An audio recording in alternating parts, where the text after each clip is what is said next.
شايف التكست اللي بيتحرك قدامك ده؟ في الفيديو ده اقول لك ازاي تعمله بنفسك باستخدام نود ريتش تكست ليبل في دودوت 4. اول حاجه تعمل مشهد من نوع يوزر انترفيس، ده عباره عن مشهد بتعمل فيه قوائم زي البدايه الفوز والخساره، وتسميه بالاسم اللي انت عايزه.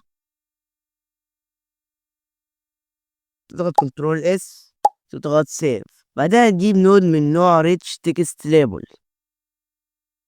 وتسميه ليبل، وعند مكان الكتابه هتكتب اللي انت عايزه،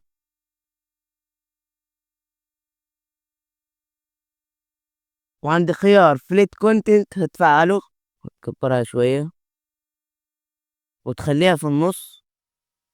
تنزل تحت عن ثيم اوفر رايتس، ودلوقتي عندك 6 حاجات. ابدأ ظبط الكلام اللي انت كتبته من خلال ال6 دول.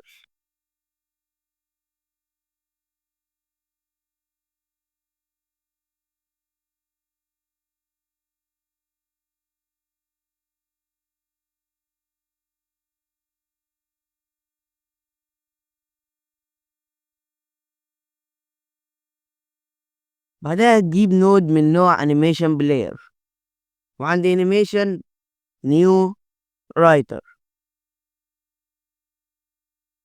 وتخلي الوقت بتاع الانيميشن على حسب السرعة اللي انت عايزها. فمثلا لو عايز الانيميشن بطيء زود الوقت، ولو عايز الانيميشن سريع بطئ الوقت.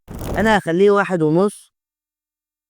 بدأت تروح عند ليبل، تنزل تحت عند disable text، وعندها 3 خيار. ترجع الشريط ده لورا خالص، تضغط على علامة المفتاح، وعند نهاية الخط ترجعه زي ما كان وتضغط على علامة المفتاح زي ما انت شايف الانيميشن اهو.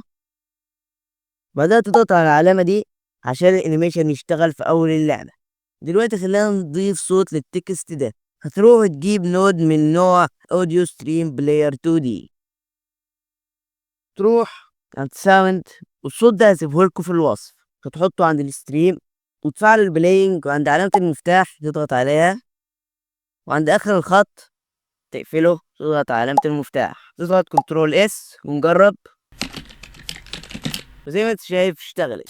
وبكده نكون خلصنا. لو استفدت متنساش اللايك والاشتراك، وبس سلام.